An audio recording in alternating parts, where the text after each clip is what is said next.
ഒരു ജാതി വാർത്ത. ലോകത്തെ അത്ഭുതപ്പെടുത്തിക്കൊണ്ട് സൗദി അറേബ്യയുടെ ചുട്ടുപൊള്ളുന്ന മണൽക്കുന്നുകൾക്ക് മുകളിൽ ഐസ് കട്ടകൾ വിരിച്ച അതിമനോഹരമായ കാഴ്ചയാണ് ഇപ്പോൾ ഇന്റർനെറ്റിൽ തരംഗമായിക്കൊണ്ടിരിക്കുന്നത്. കേട്ടുകേൾവി പോലുമില്ലാത്ത ഈ പ്രതിഭാസം വെറും ഒരു കാലാവസ്ഥ മാറ്റാണോ, അതോ മതഗ്രന്ഥങ്ങളിൽ പറയുന്ന ലോകാവസാനത്തിൻ്റെ അഥവാ ഗിയാമത്തിൻ്റെ സൂചനയാണോ എന്നാണ് ഇപ്പോൾ ചർച്ച.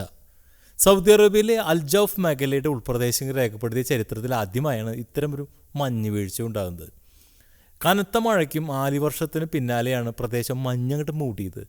വരണ്ട ഭൂപ്രകൃതി പെട്ടെന്ന് ഒരു വിൻ്റർ വണ്ടർലാൻഡായി മാറി. പ്രദേശവാസികളെ പോലും അത്ഭുതപ്പെടുത്തിക്കൊണ്ടിരിക്കുകയാണ് ഈ കാര്യം. സാധാരണയായി ചൂട് കൂടുതലുള്ള പ്രദേശങ്ങളിൽ താപനില അവിശ്വസനീയമായ വിധം കുറഞ്ഞ് ശക്തമായ കാറ്റും മൂടൽമഞ്ഞും കനത്ത മഴയും ഈ തണുപ്പിന് ആക്കം കൂട്ടിയിട്ടുണ്ട്. ഇതിന് കാരണമായിട്ട് പറയുന്നത് മെഡിറ്ററേനിയനിൽ നിന്നുള്ള തണുത്ത വായു സംവിധാനങ്ങൾ താഴ്ന്ന മർദ്ദവുമാണ് മരുഭൂമിയെ തണുപ്പിക്കാൻ കാരണമായതെന്നാണ് കാലാവസ്ഥ ഗവേഷകർ പറയുന്നത്.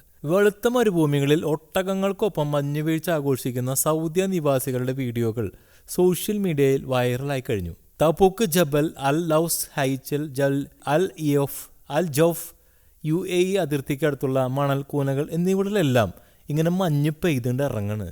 റിയാദിൻ്റെ വടക്കൻ പ്രദേശങ്ങളിൽ അൽഗട്ട്, ഗാസി എന്നിവിടങ്ങളിലും സമാനമായ റിപ്പോർട്ടുകൾ പുറത്തു വരുന്നുണ്ട്. ഇങ്ങനെ അസാധാരണമായ കാലാവസ്ഥ വ്യതിയാനം സൗദി കാലാവസ്ഥ അധികൃതർ സ്ഥിരീകരിച്ചിട്ടുണ്ട്. പിന്നെ റോഡുകളിൽ ഇങ്ങനെ മഞ്ഞ് വീണിട്ട് വഴുക്കലുണ്ടാകാൻ സാധ്യതയുള്ളതിനാൽ ഇതിന് മാത്രമല്ല കാഴ്ചയുടെ പ്രശ്നമുണ്ട്. യാത്രക്കാർ ജാഗ്രത പാലിക്കണമെന്നാണ് ഒരു ഔദ്യോഗിക മുന്നറിയിപ്പ് നൽകിയിട്ടുണ്ട്. ഡിസംബർ മുതൽ ഫെബ്രുവരി വരെ വടക്കൻ ഉയർന്ന പ്രദേശങ്ങളിൽ ഇത്തരം മഞ്ഞുവീഴ്ച ആവർത്തിച്ചേക്കാമെന്നാണ് വിദഗ്ധർ പ്രവചിക്കുന്നത്. മതപരമായ വിശ്വാസങ്ങൾക്കനുസരിച്ച് സൗദി അറേബ്യയുടെ മണൽപ്പരപ്പുകൾ പച്ചപ്പിടിക്കുന്നതും മഞ്ഞും മൂടുന്നതും ഒരു ലോകാവസാനത്തിന്റെ ലക്ഷണമാണെന്നാണ് വിശ്വാസട്ടാ.